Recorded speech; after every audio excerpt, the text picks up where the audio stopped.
Oui? Est-ce que t'as commencé en disant ça tourne? Non, parce qu'il n'y aura pas de générique dans celui-là. Moi, je pense quand même que ça va faire ça tourne. Ça tourne, ça tourne, ça tourne, ça tourne. Excusez. Bonjour.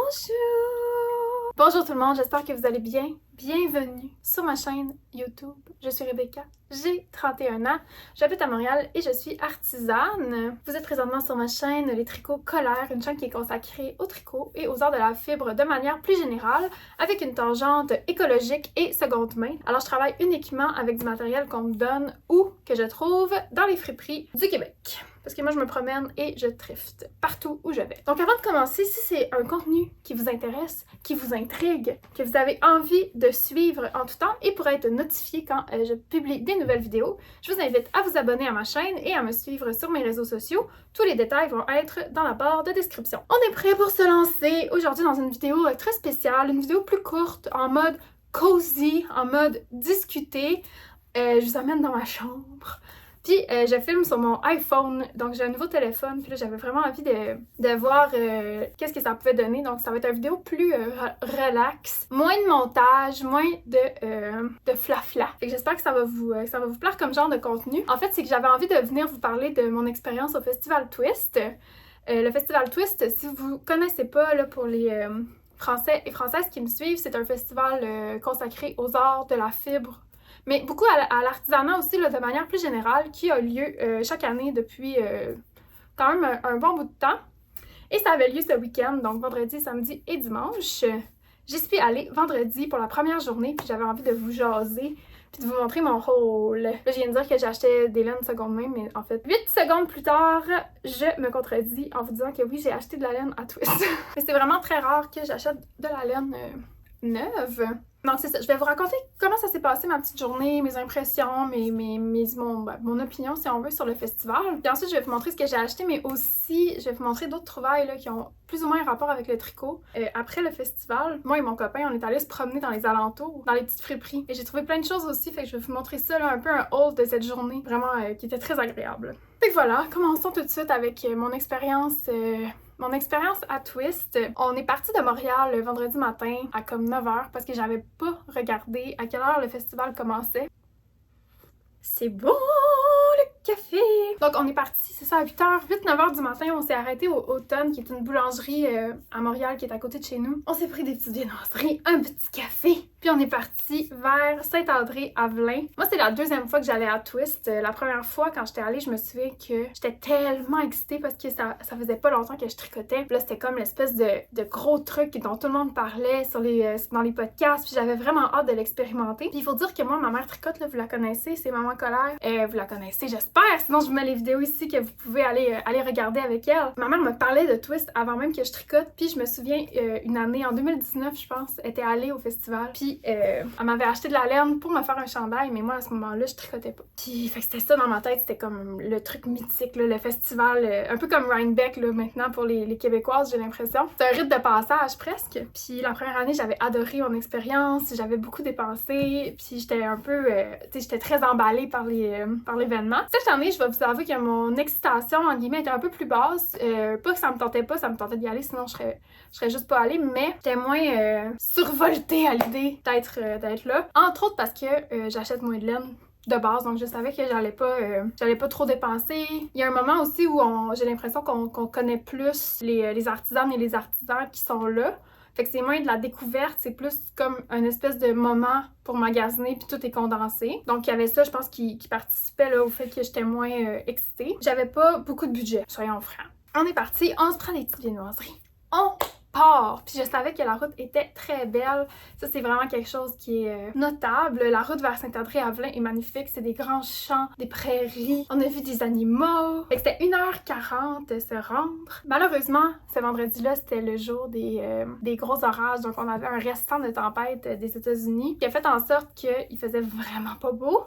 Mais nous, on est partis tôt, donc on n'a pas eu de pluie vraiment sur la route, ou en tout cas à peine. On est arrivé là-bas, il était 10h15 pour se rendre compte. Puis là, moi, on arrive, puis j'étais comme... Il y a vraiment pas de monde, tu sais. Puis là, mon chum, il était comme, ben c'est normal, là, tu sais, c'est vendredi, c'est le premier jour. C'est normal qu'il y ait pas de monde. Puis j'étais comme, non, c'est pas normal, tu sais, c'est Twist, il devrait y avoir comme des tonnes de voitures. Je comprenais pas trop pourquoi c'était aussi vide. Pour qu'on se rende compte qu'en fait, ça commençait à 11h. Ça ouvrait à 11, fait qu'on est arrivé 45 minutes d'avance. Ce qui est pas grave parce que finalement, on s'est parqué super proche puis on est rentré plus vite, là. Ils ont ouvert les portes un peu plus tôt, là. Je pense qu'ils ont ouvert les portes peut-être 10 minutes d'avance. Fait que quand on est arrivé, les gens commençaient un peu tranquillement à entrer. Bref, c'était parfait. On entre dans l'espèce de chapiteau, donc il y a un beau chapiteau avec des tables, comme il y avait la dernière fois aussi. On s'est pris un petit café par le café. Là, j'ai pas le nom, je me souviens plus du nom, mais un délicieux café. Je m'attendais, moi, à ce qu'il y ait des grosses carafes Tim Hortons un peu, puis j'aime ça aussi, là. Mais non, c'était du café vraiment de qualité, c'était des pour-over, là. Donc un genre de café filtré, mais un petit peu plus haut de gamme. Délicieux café. Moi, j'étais vraiment aux anges. Puis à ce moment-là aussi, j'ai rencontré une fille qui est venue me parler. Et j'ai oublié de lui demander son nom, mais qui, tout de suite en rentrant, qui est venue me dire qu'elle adorait les podcasts, puis qu'elle les écoutait, puis de continuer et tout. Fait que ça m'a rempli de joie, là, dès les premières minutes du festival. Puis elle était avec sa fille. D'ailleurs, je la salue, là. Je sais pas si tu vas passer par ici, mais bonjour! Merci d'être venue me voir. Ça m'a fait vraiment plaisir. C'était vraiment cute. Ça m'a rendue heureuse. Puis c'était une fille de Dolbeau. En plus, je l'ai reconnue immédiatement à son accent. Tu sais, des fois, vous me commentez, là, « Ah, t'as un petit accent, blablabla. » C'est le Saguenay. C'est qu'on se reconnaît entre nous. Puis là, elle venait de Dolbeau, là, donc imaginez, là, c'est comme 7 heures de route pour aller à Twist. C'est quand même, c'est tout un pèlerinage pour aller acheter de la laine. Je trouve qu'on est toutes là, on se regroupe toutes juste pour l'aspect communauté. C'est tellement plaisant qu'il y a des événements comme ça, là, qui ont lieu à chaque année. En faisant mon montage de vidéo, j'ai réalisé que j'ai un tic. Quand je parle, je fais...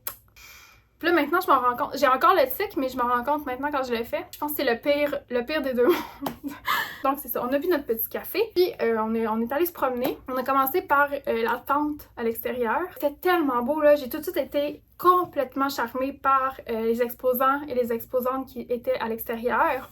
Il y avait de la belle céramique, il y avait Gouy Lamy qui fait du crochet et je suis tombée sous le charme complet de ces petits personnages en crochet. Ils sont magnifiques. Moi puis mon chum, on capotait là, à quel point c'est du beau travail esthétiquement, comment la réalisation aussi. C'est un peu trop dispendieux, là, j'en ai pas acheté, mais j'étais vraiment contente de voir qu'ils font des patrons. Fait que je vais acheter un patron et en réaliser un pour mon neveu, c'est sûr et certain. Ensuite, il y avait aussi de la laine de chèvre. Je me souviens plus du nom non plus. Ça, c'était magnifique aussi, de la fibre tellement douce. Mais encore une fois, c'était un petit peu au-dessus du budget que je voulais mettre. C'est de la laine que j'ai déjà dans mon stash, ce genre de laine-là, pas teinte, naturelle. Fait que j'étais plus réticente, là, donc j'ai pas acheté, mais j'ai vraiment été séduite par la qualité et la beauté des produits. Ensuite, on est allé à l'intérieur, puis là, c'était un parcours qu'on avait déjà fait, en fait, parce que c'était à peu près la même chose que l'année précédente. En fait, il y a 2 ans, parce que l'année passée, je suis pas allée, c'est l'autre avant. C'était comme la même chose, en fait. C'était les mêmes exposants. J'ai été un peu surprise là, de ce point de vue-là, de voir qu'il y avait pas beaucoup de nouveautés, en fait. C'était beaucoup la même chose. Puis ça, c'est normal, je pense, là, parce qu'il y a pas des milliards d'entreprises. Puis à un moment donné, ben, c'est un peu normal qu'on retrouve les mêmes noms là, dans ce genre d'événements-là. Je pense par exemple à Atelier Perluette. Ça, c'est vraiment cool. J'avais découvert son kiosque il y a 2 ans à Twist. Elle était encore là. Elle a des super beaux fils de dentelle. Elle a vraiment des belles choses. Elle était là. Il y avait les brebis du Beau Rivage que j'adore. Il y avait... Mais tu sais, comme les brebis du Beau Rivage, je suis même pas arrêtée parce que je voulais pas être tentée. Parce que j'adore leur laine, mais je la connais. Tu sais, je voulais pas acheter des choses j'en ai plein dans mon stash, donc je suis même pas arrêtée pour me tenter, là, j'étais en mode rapide, là. On s'est pas arrêté à chaque kiosque, on se promenait, tu sais. Il y avait beaucoup de laine en bas, en mode Merino Superwash. Ça, j'ai trouvé que c'était comme un peu répétitif, là, tu sais, les gros kiosques de magasins avec tout un peu la même... Tu sais, c'est comme si, à un moment donné, ces teintures-là se ressemblent toutes. Fait que moi, j'étais comme un peu... Je voulais acheter un cadeau à ma mère, là. Je l'ai acheté un écheveau de laine en bas. Puis honnêtement, j'avais comme pas quoi choisir. Puis là, à un moment donné, c'est comme pourquoi acheter là plutôt que là? Pourquoi acheter ce rose plutôt que celui-là? Ça se recoupe tellement que je trouvais ça dur d'arrêter mon choix. Fait finalement, j'ai juste rien pris pour ma mère. Désolée, maman. J'étais juste comme dépassée par les choix qu'il y avait. Puis j'essayais aussi de trouver quelque chose de plus intéressant que Merino Superwash. Puis bon, j'ai pas de temps à chercher non plus, mais j'ai pas été appelée là, par aucun de ces kiosques-là. J'ai fini par me déplacer dans l'autre dans l'autre place parce qu'il y avait 2 salles. Dans la première salle, j'ai rien acheté, j'ai plus fait un tour rapide. J'ai vu Urso. Urso, là, j'étais comme, ah, ça, je veux en acheter parce que c'est très rare que je m'achète la laine Urso, qui est comme probablement ma laine préférée sur le marché présentement. Les couleurs sont juste à tomber. J'adore sa palette de couleurs à Paul. C'est genre la palette de mes rêves. J'arrête chez Urso, puis là, je me dis, ah, je vais m'acheter un écheveau de Urso, ça va être ça mon cadeau que je vais me faire. Mais je voulais quand même continuer mon tour avant d'acheter, donc on est allé se promener, on a continué de se promener. Et là, de l'autre côté, on a été accueillis par des ballets. Donc, il y a une fille qui faisait des ballets, on a trouvé ça vraiment cool. Puis là, mon chum est en train de regarder pour faire ses propres ballets. C'est vraiment classique Alexandre qui veut se faire des ballets maintenant. Il était tellement beau, je me voyais genre dans ma maison, sur mon Porsche, avec mon petit ballet fait à la main, là. Wow, quel bel objet, j'aimerais vraiment ça un jour... en avoir un. Puis après ça, il y avait... là, je suis vraiment pas bonne, j'ai oublié tous les noms. Il y avait une autre ferme plus rustique qui avait de la laine, de la Lopi. Magnifique. Tellement doux, tellement... J'avais le goût d'acheter un peu trop cher à mon goût aussi. Puis c'était des couleurs naturelles. Puis ça, j'en ai déjà. Fait que j'étais comme... J'essayais de pas acheter des couleurs naturelles parce que j'en ai trop. Je me suis retrouvée à la ferme Pelipa. Elle, je la suis sur Instagram depuis un bon moment et sa laine est tellement belle sur Instagram. À chaque fois, je trouve ça trop beau. Puis ce qu'elle fait aussi souvent, les projets qu'elle fait pour mettre sa laine en valeur sont vraiment magnifiques. Fait que là, j'étais comme ah!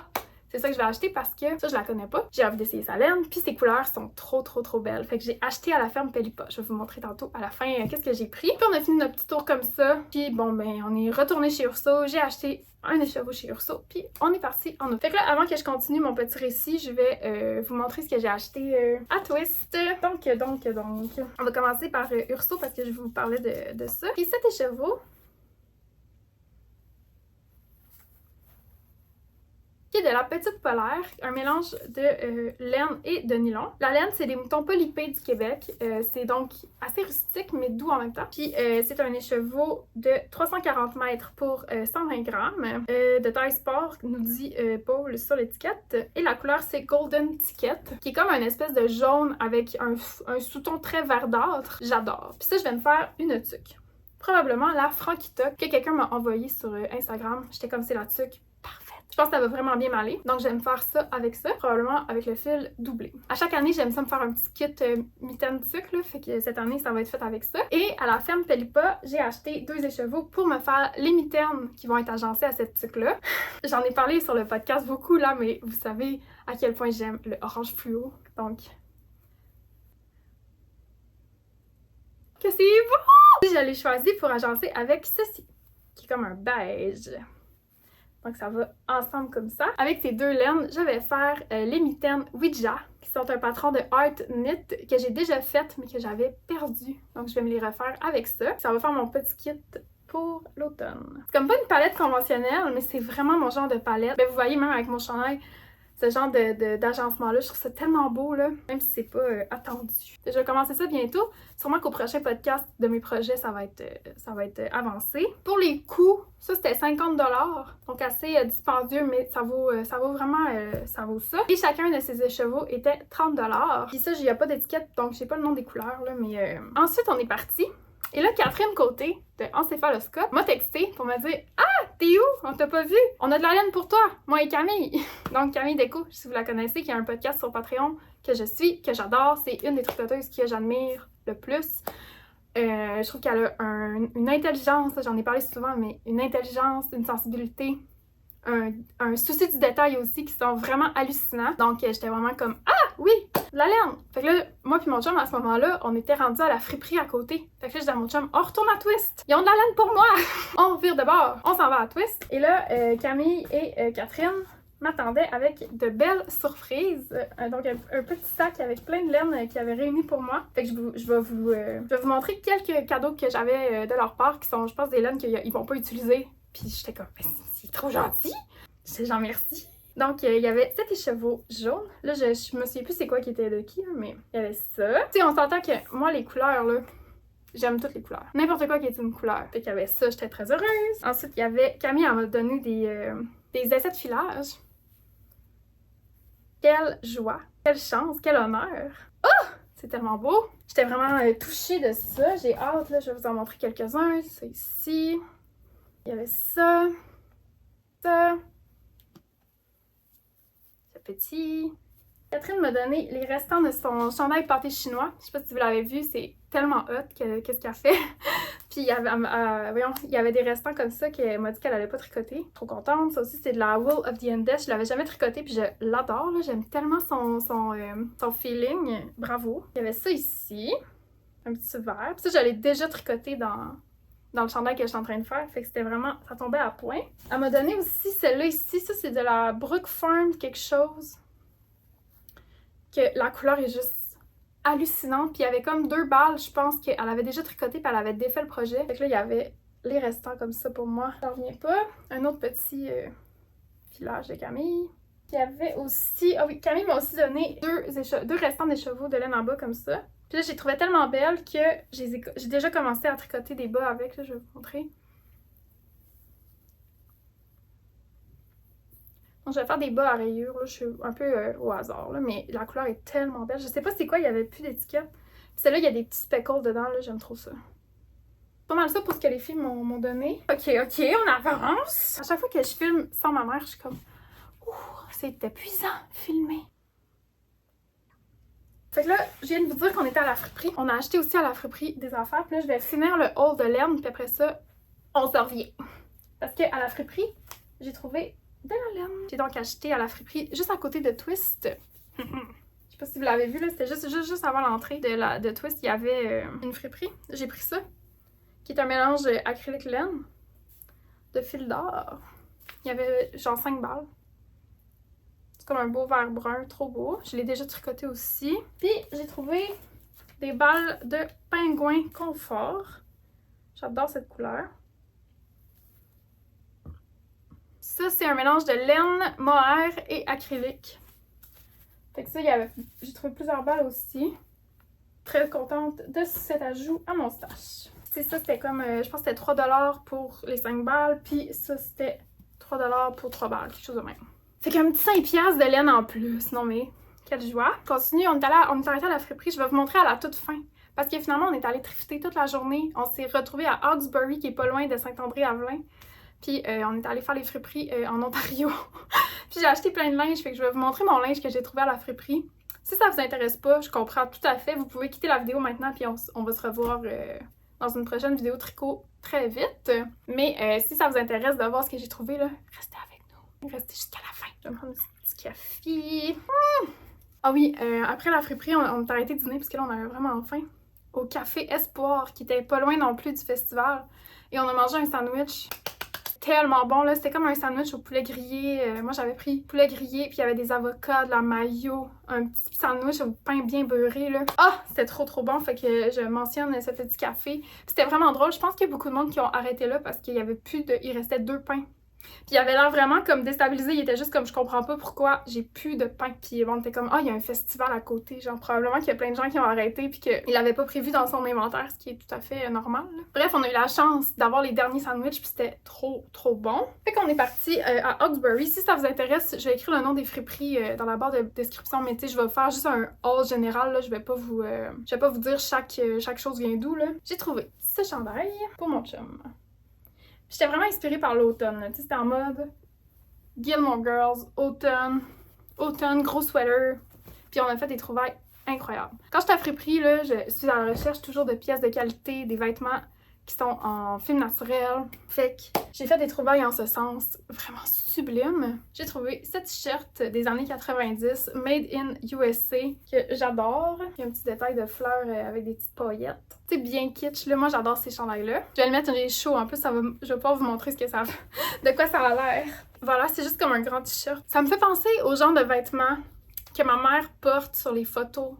Les vieilles photos qu'on a de notre enfance, puis j'adore ces looks-là. Ma mère, elle avait tellement de goût, là. Ben, elle en a encore, là, mais elle nous habillait de manière impeccable. Elle s'habillait elle-même de manière absolument hallucinante dans les années 90. Puis mon but depuis, c'est juste de devenir ma mère des années 90. Puis ce genre de chandail-là, je suis comme... Tu sais, avec un jeans, un short taille haute, là, j'adore. Fait que ça. Ensuite, ça, c'est probablement ma trouvaille. J'ai une petite bibite dans l'oreille. Tu sais, quand ça fait des petits grésillements dans notre oreille, c'est très tannant. Ça là, c'est le genre de raison pourquoi j'aime autant la friperie. Regardez-moi ça. C'est un Gap vintage. C'est les vieilles étiquettes de Gap, ça. 100% coton. Ça, là, savez-vous combien ça coûterait faire ça aujourd'hui de nos jours? Une fortune. Ça me coûterait tellement cher de coton. Il est lourd, là, puis il est tellement de qualité. Je n'en revenais pas, puis il est comme neuf, là.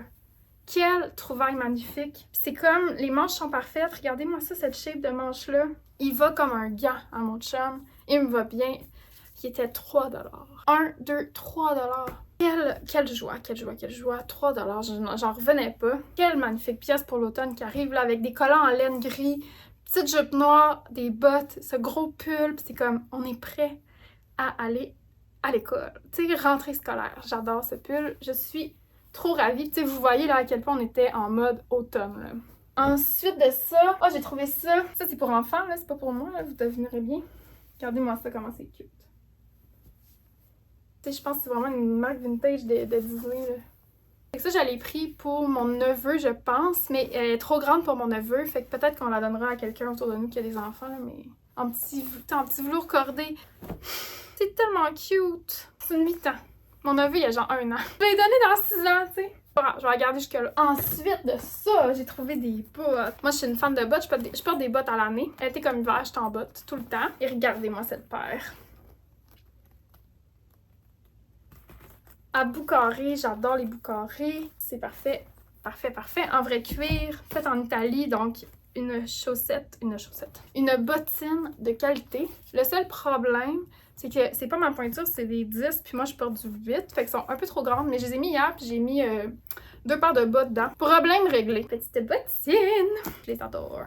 Ensuite, j'ai trouvé cette veste de polar de marque Cherokee. Puis ça, c'est comme une veste, on dirait, parfaite pour aller comme cueillir des pommes. Comprenez-vous ma vision? Encore une fois, en mode mère. Maman des années 90 qui est comme « Allez les enfants! On s'en va aux pommes! » C'est ma direction artistique, c'est juste que je peux pas considérer que mes chats c'est mes enfants puis je peux pas les emmener aux pommes. Mais sinon, cette veste-là, je trouve que c'est une énergie maternelle que j'aime. Ensuite, mon chum voulait que je vous montre une de ses trouvailles. Qui était très heureux, il a trouvé ces bottes-là. Ça faisait super longtemps qu'il s'en cherchait, là, des bottes noires comme ça. Là, on pense que c'est des bottes d'armée, mais c'est pas grave, le look est parfait. Fait qu'elles sont vraiment belles, puis ils étaient genre 5$. Pas de bon sens, là, pour des bottes comme ça. Puis, si vous êtes pas de Montréal, peut-être que vous savez pas, mais à Montréal, les friperies, là, c'est plus vraiment des prix comme ça, là. C'est plus genre l'espèce d'euphorie de trouver des trucs à comme 2$ ou... Tu sais, c'est rendu quand même 8$, mettons, pour un chandail. Tu sais, un t-shirt comme ça, au Renaissance, c'est 8$. Mais j'aurais jamais payé 8$ pour ce t-shirt-là. Mais là, c'est le fait que c'est 1$. Puis il me procure vraiment... Je le trouve vraiment beau, mais je paierais pas 8$ pour ça. Fait que c'est ça. Là, on a vraiment vécu cette expérience-là de friperie de comme à vraiment des prix bas. Ça nous a coûté 20$ tout ensemble, tu sais. Bonheur! Ensuite, j'ai trouvé des jeans.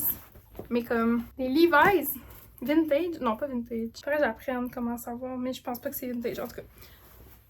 Levi's avec la parfaite jambe, le parfait wash, le parfait bleu pour 3$. L'année passée, je me suis acheté des Levi's neufs. Savez-vous combien je les ai payés? 140. Puis je les aime moins que ceux-là, que j'ai thrifté pour 3$. Oh, vraiment un bel ajout à ma garde-robe. Ensuite, j'ai acheté 3 robes. Celle-là, c'est des slip dress qui appellent des années 90. Celle-là ici, mais celle-là, il va falloir que je la porte chez la couturière parce qu'elle est trop grande, on ne me fait pas. Mais le tissu est tellement beau. Il faut juste que j'aille faire ajuster en dessous des bras parce que ici, c'était ridicule là, quand ça poche vraiment beaucoup. Fait que je vais aller la faire ajuster. Si vous avez des recommandations de couturières là, qui pourraient me faire ça, ce serait vraiment gentil. Ça. Oh, quel beau, c'est beau! Ça me va trop bien, cette couleur-là. Là. Je trouvais ça magnifique. Ensuite, celle-là est plus été. C'est un peu le même modèle que l'autre, mais celle-là, elle n'avait pas d'étiquette. Un peu trop grande aussi, mais moins pire. Fait que je vais aller la faire acheter. Puis, ils ont des... sont ouvertes sur le côté, là. C'est vraiment élégant, vraiment beau. Je l'aime beaucoup. Ça se porte vraiment bien à l'automne, justement, quand il fait froid, là. Avec un collant de laine, vous mettez votre grande robe avec un pull par-dessus, comme. Sinon, genre, ce genre de gros chandail-là. Puis des bottes, comme celles que j'ai trouvées. Je trouve que c'est des looks qui sont juste comme intemporels. C'est tellement beau, c'est tellement parfait. Ça permet de garder sa garde-robe à l'année, tu sais, de pas ranger ces robes-là parce que l'automne arrive. Et la dernière robe, ma préférée, qui m'allait comme un gant. Puis là, je suis comme, est-ce que quelqu'un autour de moi peut se marier pour que je porte ça, s'il vous plaît? J'ai genre des émotions, là. Puis ça, c'est une Jessica des années 90, fabriquée au Canada. Ça, c'est la bonne année de Jessica. Je suis tellement freak de friperie que je suis rendue que je connais les... Selon les étiquettes, je sais c'est quelle année. Puis ça, c'est Jessica des années 90. Regardez-moi ça. Oh mon Dieu, que c'est beau! C'était 4$. Je capote. Comment je l'aime. Quelle belle imprimée, tu sais. Il me reste une chose, puis c'est ça ici.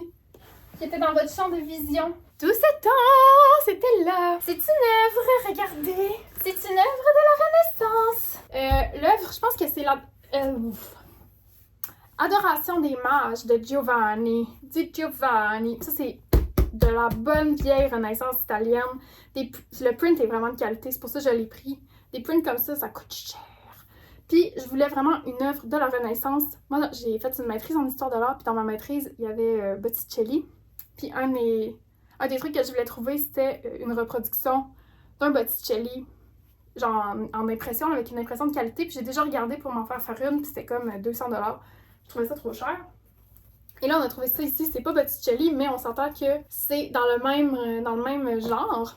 Puis, mon chum a fait le cadre parce que elle était vraiment pas dans un beau cadre. Puis là, on lui aurait fait ce cadre-là. Ça élève un peu le print parce que sinon, ça avait l'air un peu cheap. C'est 5$. Voilà, ça conclut mon petit résumé de Twist et les alentours. J'ai vraiment eu du plaisir. C'était vraiment une belle journée. On a bien mangé, on a bien ri, on s'est acheté des fruits. Et moi et mon chum, on adore ces journées-là. Tu sais, moi, je suis une fan de faire de la voiture, m'asseoir dans l'auto puis manger des fruits puis tricoter puis jaser. C'est vraiment un plaisir que j'ai. J'adore aussi faire les friperies, là, vous l'aurez compris. Fait que c'était comme une journée idéale. D'ailleurs, je vais sortir cette vidéo-là samedi. Puis moi et mon chum, on va être sur la route vers Burlington, aux États-Unis, parce qu'on s'en va, en fin de semaine, on s'en va thrifter aux États-Unis. Pour se vider la tête, on va rester comme 2-3 jours, là, vraiment en mode relax. Puis ça va être nos petites vacances de l'été, on n'a pas pris de vacances, puis là, ben, on est dû. Fait que c'est ça. Si ça vous a plu, abonnez-vous donc. Je m'abonne. Puis allez me suivre sur les réseaux sociaux, puis écrivez-moi, puis Ah oui, c'est ça que je voulais vous dire. Dites-moi ce que vous avez acheté à Twist, je veux savoir. Envoyez-moi des photos. Dites-moi vos coups de cœur, si vous avez fait des découvertes, etc. Ensuite, qu'est-ce que je voulais dire? Bravo à l'équipe de Twist. Beau travail, bravo aux bénévoles. Bravo. C'était super le fun, tu sais, overall, l'organisation, toute la vibe, c'était vraiment cool. Je sais pas comment c'était le samedi, en fait, là, mais le vendredi, c'était... En plus, aujourd'hui, qu'est-ce qu'on commande comme emoji si on se rend à la fin? Aujourd'hui, ça va être un emoji... Mais regardez, l'emoji balle de laine, premier degré. On y va premier degré. Emoji balle de laine, si vous êtes resté jusqu'à la fin, comme ça, je sais que vous êtes les vrais colères, c'est vous! Ceux qui restaient jusqu'à la fin. Ah oui, il y a des gens qui me demandent encore, pourquoi tricot colère? C'est un peu négatif, non? Et je vous dirais que, en fait, je l'ai expliqué. Si vous voulez vraiment des explications, il y en a dans l'épisode 2.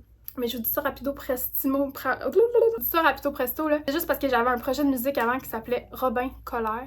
Puis là, quand j'ai sorti mon podcast tricot, j'étais genre, comment je l'appelle? J'avais pas d'idée. Puis là, j'ai fait comme, ah ben, je vais l'appeler Colère parce que j'avais ce projet-là de Robin Colère qui était comme un personnage qu'on avait inventé. J'ai repris Colère pour faire tricot Colère. Puis là, je l'aime le nom. Puis j'aime ça, moi, la colère. Je trouve que c'est une belle émotion qui a mauvaise presse. Puis je trouve qu'on devrait se la réapproprier. C'est juste ça. Voilà, ça fait le tour. Abonnez-vous, suivez-moi. Dites-moi dans les commentaires ce que vous avez acheté. Et on se revoit une prochaine fois. Je vous aime. Bye!